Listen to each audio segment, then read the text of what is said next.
My name is Gary Butterfield. My name is Cole Ross. And you're listening to Best Quality Vacuum, the Duckfeed show about Breaking Bad, El Camino, and Better Call Saul. Yeah. And this week we are heading down to Albiquiu. A title which, because it kind of sounds like ABQ, the season 2 finale, people in the lead up to this were like, oh my God, there's going to be another plane crash. It just keeps happening. There's like, at this point, it's less... It's not really Walt's fault. It's more of a geological aberration with high magnetite in the ground under his house. He's one of the Frankensteins from Old World of Darkness, and he just has this aura. Yeah. And we both know we'd have a better chance of bringing those souls back to life than getting any of these air traffic controllers fired. But yeah, well, we'll get into all the plane crashes that happen in this episode. It's weird they did 2 in one episode. Yeah. This episode, directed by Michelle McLaren, written by John Sheehan and Thomas Schnauz, and originally aired on May 30th, 2010. Yeah. And this is our final little breather, getting stuff set up episode before shit goes wild. Fast. Yeah, very fast. I forgot how quickly things turn to shit at the end of the season. Detective Jesse's arc is very quick. Mm-hmm. During this. I even was shocked. I forgot that Andrea was introduced this early. Mm-hmm. Yeah. Well, I remember her being introduced, but I thought they spent more time, just kind of dating before he decided to get a blood vengeance. Before but yeah, it's interesting to go back to it because that means we're going into season 4. We don't spend very much time in the golden age of the super lab. No. In my mind, this was a long era, and really the tense, awful super lab is much longer. Yeah. You get, the first half of season 4, box cutter, right? Yeah, exactly. So this picks up shortly after Fly. Jesse gets involved with a young woman, as we mentioned, Andrea, at Narcotics Anonymous, attempting to sell her meth at first.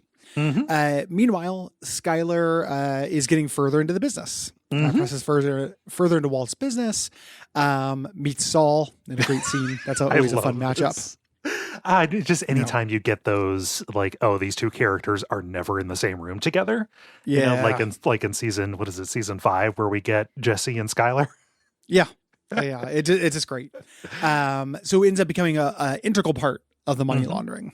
Yes. Jane is back. Not in a Frankenstein way, but in a flashback way.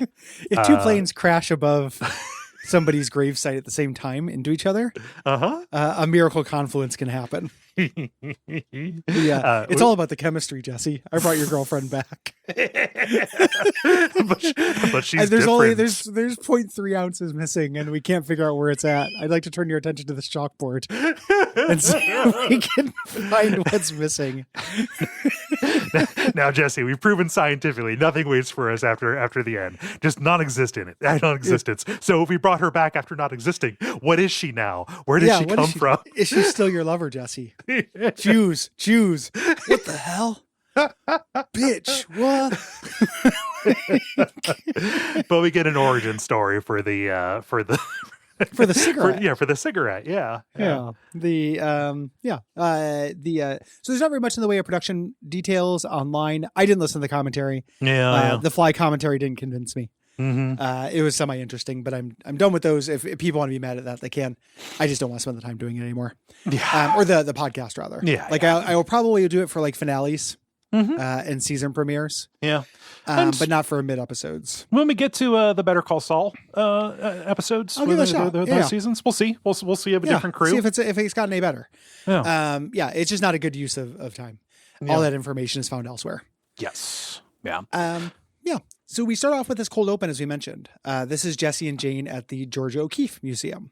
As we mentioned, this is a funny scene. This is good. Aaron Paul being funny.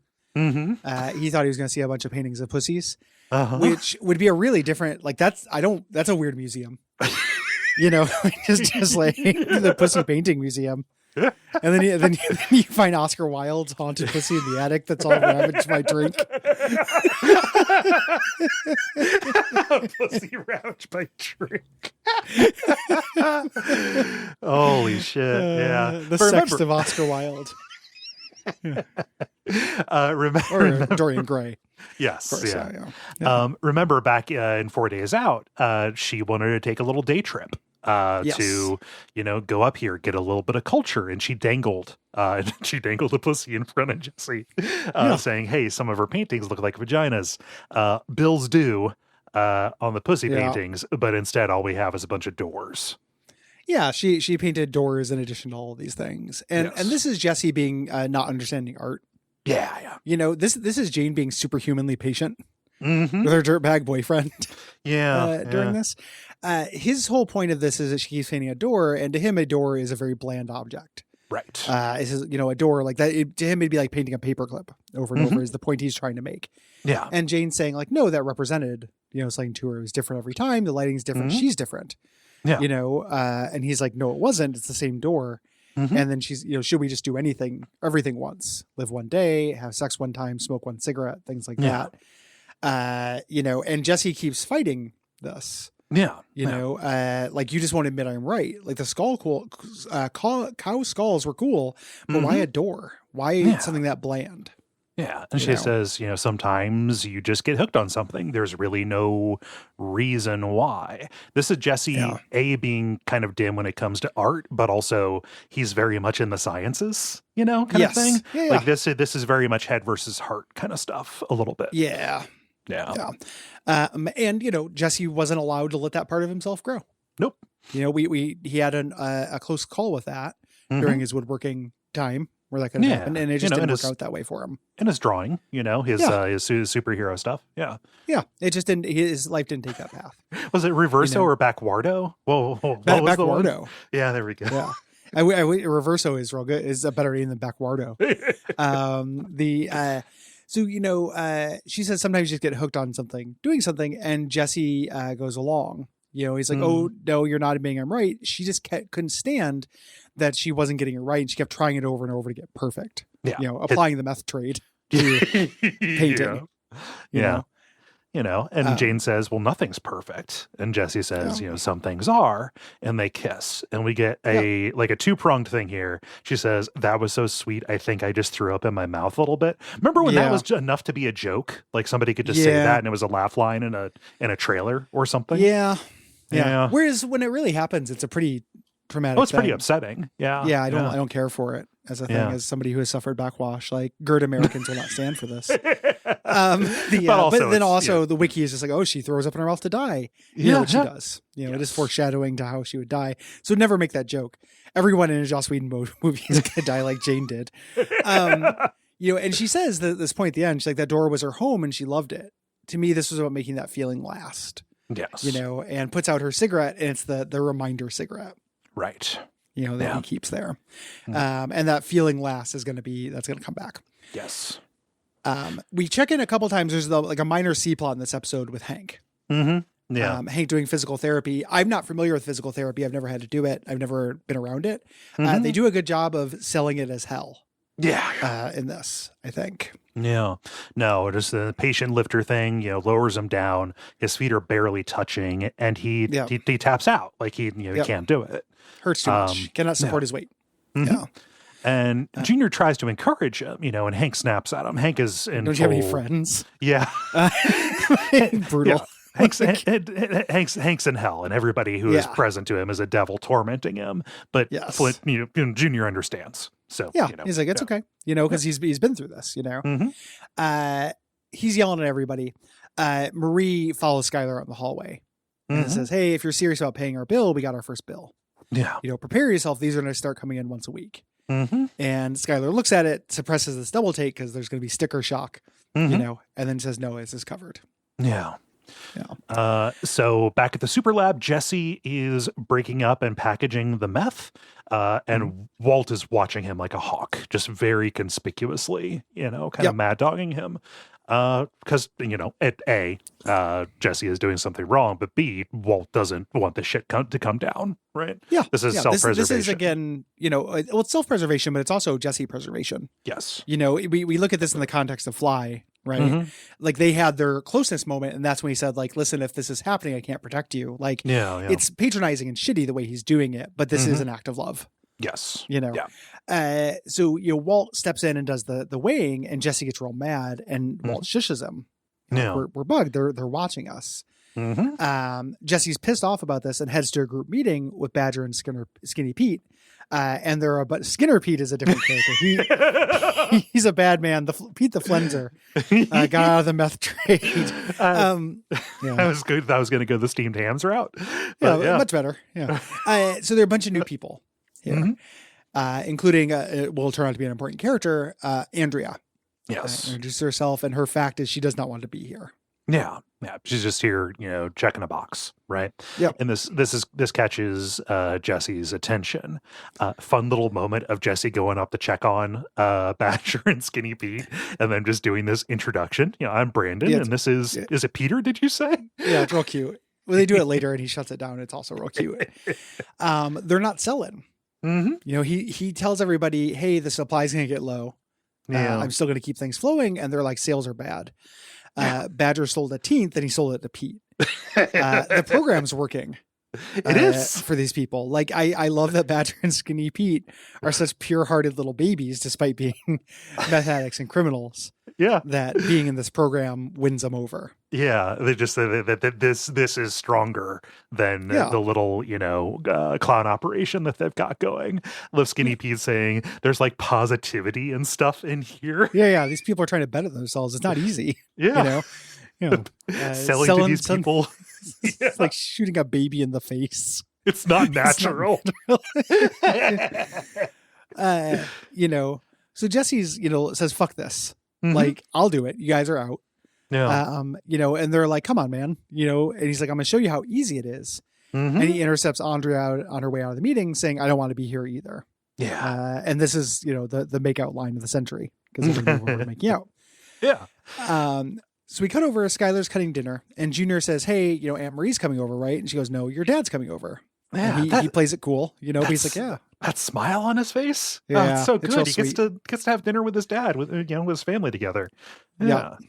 And cute little scene. Junior asks Walt. I almost said Hal, because in this context he is a Hal.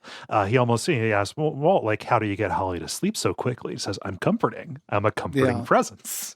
Yeah, this is very sweet, like, family banter. Yeah. He talks about he's getting his provisional license, even though he's not 16.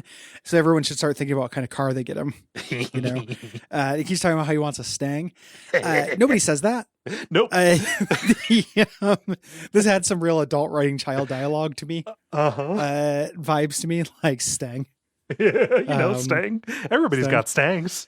Yeah. And this is going to come later. Yeah. He gets a I don't know if it's actually a Stang. He gets whatever the fuck he gets a Dodge Charger is what he gets. Yeah. Some dumb muscle car. Yeah. Skylar wants him to get a PT Cruiser, which a PT Cruiser and an Aztec in the same family. Yeah, that's a lot. That's to put you on a list. So they excuse themselves to talk, and Walt hands over the check for Hank's treatment. Yeah. And this is where something that they, have been setting up for a while starts happening. Yeah. Which is she gets this check and she notices that it's from Ice Station Zebra Associates. That is so good. I love Ice Station Zebra Associates. Yeah. Yeah. I'm just thinking like, okay, wait, you mean the movie that Howard Hughes got obsessed with? Yeah. And, it's setting up the classic cinema movie fixation. Thing. Yeah. Years in advance. So good. But it's like, what the fuck is this? This seems shady as hell. And Walt says, oh, it's a loan out. I have a guy. My guy's a top guy. Skylar's an accountant. She's dealing with malfeasance over in her daytime Batman job. Yeah. Well, it's also too a thing where she's looking at this purely from accounting. And if I were Walt, like, if you meet a criminal, you meet a Saul. Like, I don't know about this shit. Like, it seems to work. You know, like, I don't know, shady shit. You get a criminal attorney. Makes sense. You know, Yeah. and she's saying, that's not going to be good enough. She says, the tax code, there's going to be a problem with the tax code. Mm-hmm. Who is this guy? And Walt says, Jesus, Skylar, do you really want to know? Like doing a Walt thing.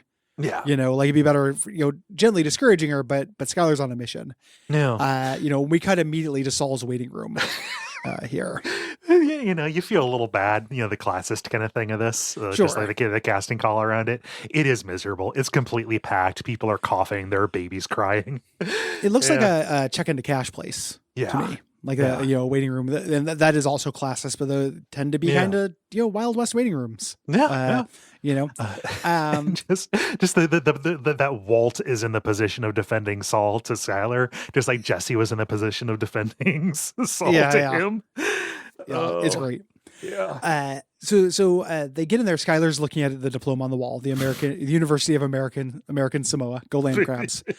And Saul comes in, and I love this mismatch because Saul is turning on his Saul. Just being Saul. Like clearly his taste in women is like his taste in lawyers. Just the very best with just a touch of dirty. It's a joke. It's a joke. She knows it's a joke. Him. And just like nobody's putting up with his shit at any point during this. When you react like that, I'm joking.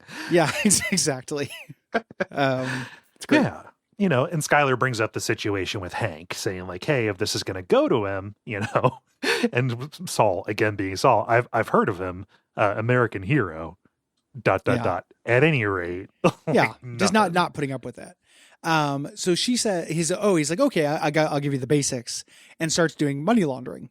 Explain that he grabs a jar of jelly beans and starts doing it, and Walt has to stop him, and Skylar stops him. He's like, no, I do bookkeeping. Walt's reaction of like, no, like reaching out. Yeah, it's like Saul's at the dinner party and he sticks his dick in the mashed potatoes. Like, no, not here. Not this. I love it when that happens. That happens on Twitter every once in a while. Like somebody will mouth off to somebody who is fun mean. On Blue Sky or whatever. And then somebody else will be like, you're going to have a bad time. Like comes in to warn him. Like, this isn't going to be good. This isn't going to go the way you want it to. Skylar says this has to be impeccable. The story here, I know what money laundering is. And Saul says, Walt came up with this great story about gambling winnings. And then Walt has to correct it. They actually have Skylar's story. And then Skylar says, that's only going to last so long. He goes way ahead of you. That becomes seed money for, wait for it, laser tag. This is so funny that he's so into this. Oh yeah, he loves it. He loves this laser tag idea so much so that he ends up buying, like, the laser tag place comes into play later. It does. This season. I love it. Like, he's just Skylar says, hey, it's ridiculous. It doesn't make any sense. What are we supposed to do? Go tell our family that he. Yeah. Great little callback here too, right? So Skylar is not only drawing on her background as an accountant, she's drawing on her background as a storyteller and novelist, which is like only happens in one scene in this whole series. Like that thread gets dropped immediately, like 2 episodes into season 1, but she's concerned with the story. She understands that people need to believe the narrative. Yes. Here. So this little confluence of 2 of her skills coming into play, I think is really cool. Yeah. And Saul says like, oh, well, the story makes about as much sense as the 2 of you being together. But it's really simple. Walt's a scientist, and scientists like lasers. Plus there's bumper boats. So, hey, Saul, what's happening at the end of that sentence? There's bumper boats. So I love Skylar saying, do you even know Walt? Yeah. It's such a good, this thing that where she has a lot of contempt for him at this point. He's, up in other lives and stuff, but she knows him. Yeah. And then Saul says, let me bottom line this for you. Like, you don't need to be involved in this at all. Like, I've done my business. I've been doing this successfully without you. Get on out of here. Yeah. So Jesse and Andrea are making out back at her place, and things are, kind of going further, and they're talking about like, oh man, wish we had something, right? Yeah. Talking about like beer. Do you want a beer or something? I'd like a something. Yeah. And Jesse starts making a sales pitch, right? Like, oh my gosh, isn't it ridiculous that they ban, narcotics, but we can have beer, right? And she pumps the brakes. Like, as much as she didn't want to be at that meeting, she can't get caught using again. She went to the meeting in the first place for a reason. Yes. Yeah. I can't be caught. And he says, the thing is not to get caught. If you have that blue stuff, just a little bit of gas in the tank, everything is super interesting. I wish I could make that feeling last, calling back to the cold open. And she seems tempted by this, but they get interrupted by her mom walking in with her son, Brock. She's been Brock blocked. The suddenness with which this happens is just knock, knock, knock in kid I would never right in Jesse's face. On a couch like that. I want to throw out a little bit of time and sugar, talking about in a not, don't to put away any puerile creepiness or anything. How fucking cute of a kid Brock is. Oh, his head is perfectly round. It's amazing.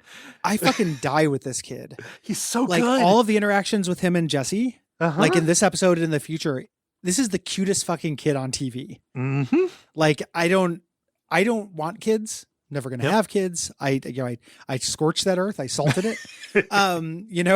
But it makes me almost doubt, because this is a fucking good kid. It's a really good kid. His room too. All the cool stuff. Yeah. This kid rocks. I love him. The reluctant fist bump. It's so good. And the smile, like he's a really this kid. Yeah. So Andrea introduces him as a sponsor, and her mom does not take it. Does not accept this, ranting in Spanish. And Jesse breaks the ice with Brock here. Hey Brock, cool name.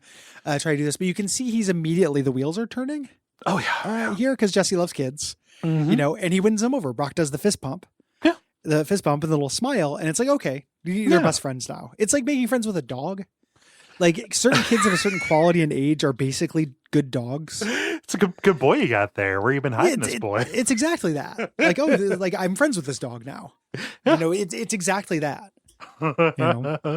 But his interest in Andrea wasn't just as a mark, obviously. Just like suddenly the character of this is changing, right? Yeah, she's a person now. She has a background. She's no longer a victim. So Skylar is driving Walt around town. He's trying to convince her that Saul is the right man for the job. Like, I know he's a clown, but he's actually been this for a long time and everything. And he explains basically, like, listen, you need to understand that my involvement in this is ongoing. I have a contract. Like, it's all very safe and very structured. I'm going to be in this for a long time. Yeah, it's not safe or structured, but he does have a contract, of sorts, right? Yeah. He's not going to be protected if he leaves. And she takes him where she wanted to take him, saying, hey, if you're going to launder money, you have to do it right. And she has brought him to the car wash that he quit in a big upset, grabbing his crotch, right? Yeah. Yep. How's he fit? Says this will make more sense as a story. Yeah. Jesse's outside the church where the meetings are. Badger and Skinny Pete walk up and they start trying to do the introduction thing. He cuts them off. And they ask about the sale. Yeah. And he says, he dodges it. What are you even doing here? And they're working the steps. Like, I'm on step 5. I'm on step 2. I'm catching up. They're proud of it. It's very sweet. I don't know. I love Skinny Pete's little line as, Jesse and Andrea, walk away. It's like, the dude needs to come into the fold. They're believers, right? Yeah. It's real good.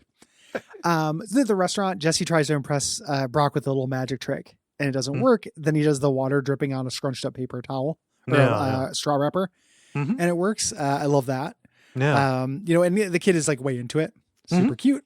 Brock says, can you do any tricks with firecrackers? He doesn't have any, but my uncle Tomas does. Yeah. And Andrea says, that's my kid brother. We don't talk about Tomas. Yeah. Eat your food. And immediately, just kind of steers around it, right? Yeah. Eat your giant crunchy taco.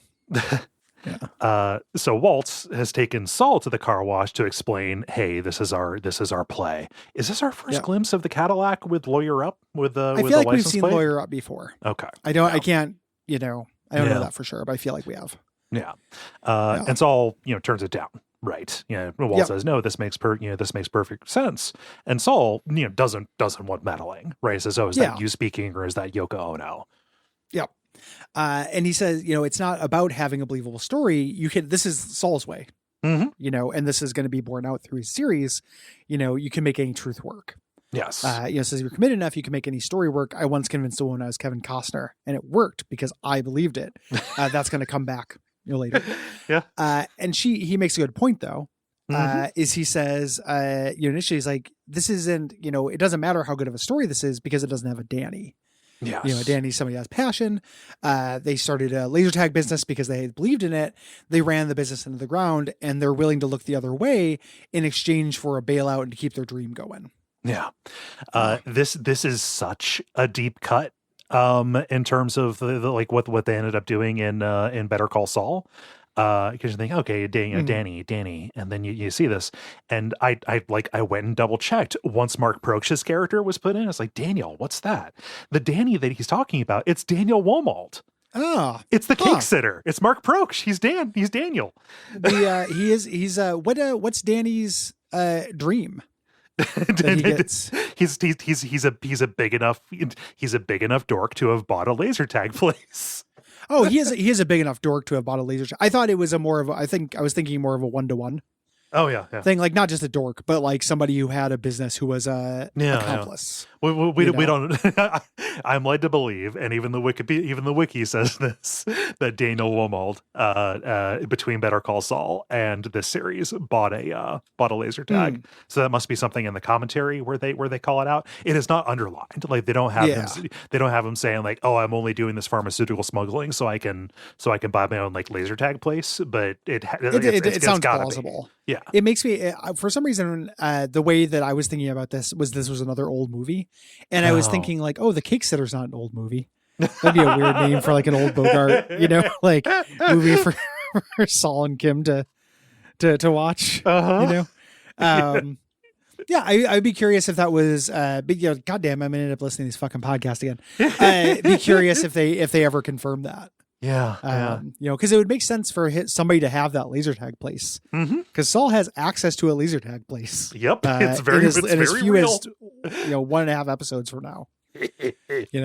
And that guy with the eyebrows, Bogdan, he's not a Danny. No.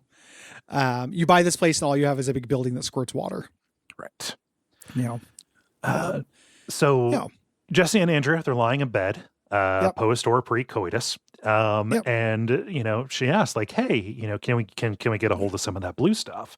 And Jesse immediately is done. This is Jesse being a huge dick. Him being an asshole. He's like, Brock's coming home. What kind of mom gets wasted with a little kid to take care of? This is one of Jesse's character things. He doesn't want her to become a Mrs. Spooge. Yep. But she gets pissed. Nobody criticizes my parenting, which it doesn't even have to be nobody. It's just, this is rude kind of regardless. You're the one who brought it up. And also I'm not going to let what happened to Tomas happen to Brock. Like I'll die first. He apologizes. He says he was out of line. She says, I was out of line as well. I don't really want to do that. And Jesse says, you're right. I don't know what you've been through, but you can tell me if you want to. I'll listen. And she explains things and you get to watch Jesse figure something out in real time. Yeah. If Andrea looked up just once, she'd notice that he was doing extremely whoa face during this whole bit. There's a Whitest Kids You Know sketch. It's Trevor on a date with Jenny Slate. Okay. The sketch is called Air Dry. And they're on a date and Jenny Slate's just saying like, oh, like you just say a little bit about me. I don't need drama, blah, blah, all this stuff. She says, I don't use tampons. I air dry. And then goes on to say other stuff. But the camera just focuses on Trevor's face as you see him like put together what that means. Yeah. It's entirely on his face. Watching Jesse put it together, it's the air drying moment. Yeah, it sounds very air dry. There's nothing in the rules that says the dry can't play basketball. She tells her story. Her brother got involved with the crew. As soon as he turned 10, he had to be initiated, so he had to kill somebody. They gave him a choice, him or some dude. Jesse asked who he killed. He's like, some dealer from an outside crew right around the corner from here. Rode up on his bike and shot him. And Jesse's putting it together. Yes. Oh, this is combo. What a small world. Yeah. It sucks. He's going to go out and see the scene. Yeah. Yep. Real quick scene with Hank here. Hank, is super pissed. Marie comes in and says, I have good news. You're going to be able to release at the end of the week. And we have all the stuff at home. And Hank is furious. You put a hospital bed in my house. Yeah. Get that shit out of there. I'm not leaving until I can walk out. Right. You know, Which is a little bit of an unreasonable expectation. Yeah, Hank's in his unreasonable arc. Yeah. Hank's gonna be a huge dick for like a while now. Yeah. Yeah. Yeah. But like, it's a big change. The home is sacred, right? Yeah. And to find out like, oh, I've got a hospital bed. She tries to sell it by saying like, oh, I moved the plasma into the plasma TV into the bedroom. You wanted that forever. All it took was getting shot. Like she's she's putting on a show for him, trying to cheer him up. And this is, just another. It's the last thing he wants, but he is being unreasonable. Yes. Because as far as he knows, like he's not exactly sure how this is being paid for. It's my understanding. Yeah. Every day in that hospital is costing a fortune. Yeah. Because our medical system is broken. So there's a pretty good reason to not throw out a hospital bed you bought for your house. Yeah. So anyway, Hank is in his unreasonable arc. Yes. Understandably, of course. Yeah. Yeah. So Walt tries to describe Saul's pitch about a Danny, saying like, hey, it's not just buying this place. We need somebody who runs it who can look the other way, right? Yeah. Who's going to be an accomplice, essentially. Yeah. And he's right. He's not wrong with this. But then Skylar says, what about me? And Walt doesn't like this. Immediately rejects it. He's like, you're not in this. And she's like, I am in this. And this is where he says like, Skylar, we're divorced. And she kind of makes a face and he's like, right. A pretty, in the moral calculus of this show, right? Like Walt is so shitty and Skylar is comparatively less shitty.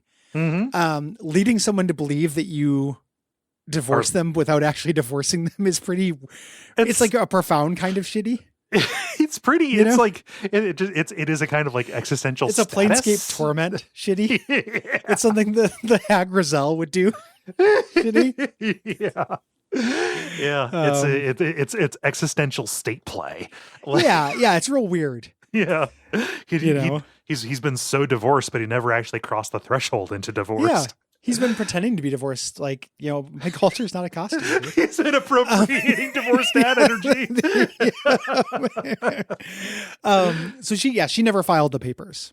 And he says, married couples can't be compelled to testify each other. So there's that, making a practical case for it. Yes. Husband and wife can't be charged for the same crime. Yeah. So there's that. Yeah. So Jesse and Walter are in the lab and the phone rings. I love this scene. Like they didn't know there was a phone here. No. They don't know what to do. Walt picks it up and says, yes, I'll be right over. We don't know what this is yet, but it turns out he shows up at this very nice house dressed up. Gus has invited him over for dinner at this point at his big mansion. Yeah, his big mansion. It's it's just Gus. I think as an immaculate living room and kitchen. Brings him in, and Walt obviously is waiting for the shoe to drop around Jesse's meth stealing, right? Yeah, but Gus is being very, kind of just urbane, genial, right? Genial, yeah. We work together. Why can't we eat together? Yeah. Saying like, just I've got this, this fish stew. It's just like my mom used to make. I know it's a cliche, but the kids won't eat it. But you know how that is. Like trying to relate to Walt as a father. As a father, yeah. Gus pulls out a chef's knife and presents it to Walt, pointing towards him. This is a power move. Yep. Right. Like you could stab me right now if you wanted to, but you're not gonna. Slice the garlic thin. Walt looks at his reflection in the blade. Here. Walt sucks at chopping garlic. He's so bad at it. Yeah. I see this note. What is your secret garlic cutting? Technique? He's chopping like big, inconsistently sized chunks. You've got to use a tiny knife, and you've got to like mince it. Like those big chunks aren't going to do anything. You need to maximize surface area. Well, that's how I do it. But he also said very thin slices. I was thinking of this like in Goodfellas, where you slice like long, with a razor thin blade. slices. Yeah. Well, I mean, they used a razor blade. He's using a knife, but you know what I mean? Like making cuts like that.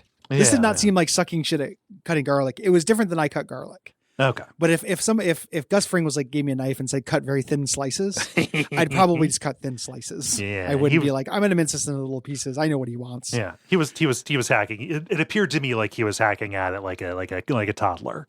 So. Oh yeah. I did not pick that up from this. Yes. So they sit down to eat. Gus talks about sense and memory, like how this combination of food, does nothing individually, but all together it makes him think of his childhood. Yeah. And Walt dorks it up. Yeah. Well, he does. He does. All happens basically in the hippocampus. Yeah, you know, my bow's a little rusty, but let me give this big speech. It's almost exactly the mirror inverse of what Jane does to Jesse at the beginning. Yeah. You know. Yeah. Just the explanation of just romanticism and art versus a more practical, direct approach. Yeah. Except that like Jane was right. Yeah. And Gus knows this. Yes. Like I'm sure Gus actually understands this. He's very patient, very interesting. And he says, listen, Walt, I'd like to help you not make my mistakes. The same mistakes I made. I wish there was somebody to guide me. This life of ours can overwhelm. You're a wealthy man now. One must learn to be rich. To be poor, anyone can manage. Yes. Really good line. Yeah. And Walt's, is like just kind of twisted up by this a little bit, saying like, all right, well, what advice do you have for me? And Gus, gives him a look and says, never make the same mistake twice. There's awareness of what's happening here. Yeah. You're trusting Jesse again. Jesse is a junkie. Yeah. You don't do business with a junkie. Real quick here. We've got Gus here in his little mansion and evidence of kids around. No sign of a wife. We know from later in the series it's implied and then it's outright shown in Better Call Saul that Gus is a gay man. Yeah. Is this a plot hole, or is this Gus trying to play mind games with Walt? It could be neither as well. Gay people have kids. He could have a beard. Yeah.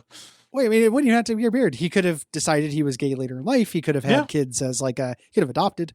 Yeah, true. There's a million ways that gay people, they invented a pill that allow gay people to have kids now. I'm not trying to be small-minded about it. It's just something that I've seen brought up, right? Yeah, it's the kind of thing, it felt to me, if I had to guess, they did not necessarily have Gus plotted out. Yeah. Completely from the start. Nobody likes to admit that writers do that. Yeah. Right. Like, and we talk about that a lot, or I talk about this a lot on the network. Like I get frustrated when people will not allow creators the grace to make up things as they go along or make mistakes. Everything has to be a master plan from the beginning. We know textually on the show, what they do is they go back to things. They don't call forward. So a lot of things that seem like, not all of them, but some of the things that seem like foreshadowing are actually them going back to throwaway lines and doing something with them. Just mining the previous body of work to, find connections and ideas and stuff. Yeah. To make things seem like foreshadowing. It's really clever. This maybe is something they just never went back to mine. Yeah. Later we're going to see more in his house, during the Lalo kind of portions of Better Call Saul, where it does not seem like he lives with anybody. No. There are no kids there, no wife, no nobody. He lives like an ascetic. Like he basically is like Bender stepping into a closet and shutting down. Yeah. So who knows what is happening with the kids? It's also the age that Gus is supposed to be. His kids could have moved on. True. It's totally possible that he has kids, but they're in college. That would make a sense for his age group. Yeah, he has to be like roughly the same age as Walt here, right? Maybe a little bit older. So and Walt's turning 52. Walt had Junior. They had their kid relatively late by American standards. Yes. Yeah. And maybe not American standards now. You know what I mean? Yeah. They had their kids in their 30s. They had Flynn in their mid 30s, which is unusual. Even a little bit today. Yeah, it's possible. Gus had his kids, in his 20s, and they're in college. That is always what I kind of thought. Yeah. I just, it's just it's an interesting dichotomy. I catch on it too. Yeah, I noticed it as well. For sure. I just wanted to get your thoughts on it. Like, I don't think that, even if this is, a slip, quote unquote, I don't. Yeah, the real answer is who cares? It doesn't matter. Yeah. Who cares, dork? Yeah. Pick up a football, you fucking Reddit. But yeah, I can also see it being a thing that if you were in the online minds when this came out, a lot of people thinking this is automatically 5D chess. Yeah. On his part, and there's enough 4D chess that happens from Gus where you don't have to start pretending there's 5D chess. People love doing that, and it drives me nuts to imagine a fiction where nobody is relatable. Everyone is Lex Luthor. Everyone is a super genius, like playing chess with every single person around them all the time. Mm-hmm. It's frustrating. A little bit. We get our final little scene here. Jesse visits the corner where Combo was shot. I love the way that this pans up and you slowly start to like recognize it. Mm-hmm. You know, like, oh, like this is that set. Yeah. You know, talks to Tomas, gets a teenth for 300. And he does the whole routine here. Mm-hmm. Tomas signals the car with those two guys, the two dealers we saw from before, give him the product. And, you know, Tomas says, hey, bounce. Mm-hmm. You know, get the fuck out of here. Same thing he told Combo. Yeah. Yeah. Get out. And Jesse walks towards the camera filled with rage. Yeah. Doing a full Kubrick. We do not see what Brock handed him. Yes. But it is the meth that they have been cooking. Yeah. It's blue meth. So he's putting, you know, Detective Jesse has put together what has happened here. Mm-hmm. And that's going to lead to everything falling apart here very quickly in 2 episodes. Yeah. I really thought it was more than that, but you know. Yeah. Super quick. Yeah. Good episode. Mm-hmm. You know, yeah. Great episode. Yeah. It's a lot of kind of back and forth, you know, checking in with different parts of the money laundering here. But like, I don't know, cool stuff is introduced. We get that excellent pairing with Saul and Skylar. And I like Andrea and Brock, you know? Yeah, me too. Yeah. I like them. I like what they do for this series as a Jesse liker. Yes. You know, I like that humanizing side of Jesse. I like how they are also people who end up in this web of tragedy. Yeah. You know, and get kind of sucked down into it just through association. Mm-hmm. Yeah. Oh yeah. It's yeah. Meeting Jesse is the absolute worst thing that happened to Andrea. It's a bad thing to happen in general. Yeah. You know, you don't want it to happen. No. Yeah. So yeah, good episode in general. I like Skylar being in the fold. I like Skylar's you know, consigliere arc as the money laundress and stuff. I like her in the car wash. All the stuff it's setting up is good. Yeah. To me, good episode. Mm-hmm. Yeah. What can people do? Well, if you like the show, you can support the show and our network by going to patreon.com/Duckfeed.tv. For even just $5 a month, you get bonus shows, bonus content for existing shows, stuff like that. If you like our media discussions, we've got a monthly horror movie show. You know, I don't know what is most recent as of the time this episode comes out because we're recording a little bit ahead. But check it out. It's called Unfilmable. Yeah, and you know, something will be there that'll be good, and you'll have the access to the backlogs. You will, you know, as well as all of our other shows that are there on the Patreon. You can also leave us range reviews on Apple Podcasts or Podcast Addict. We appreciate that, and you can join us in thanking our producer Gwen, who produced the theme song and edited this episode. Yeah, thank you, Gwen. Yeah. Thank you, Gwen. Yeah, until next time, don't meet Jesse. Oh God, no! Don't do that. Don't do that. No.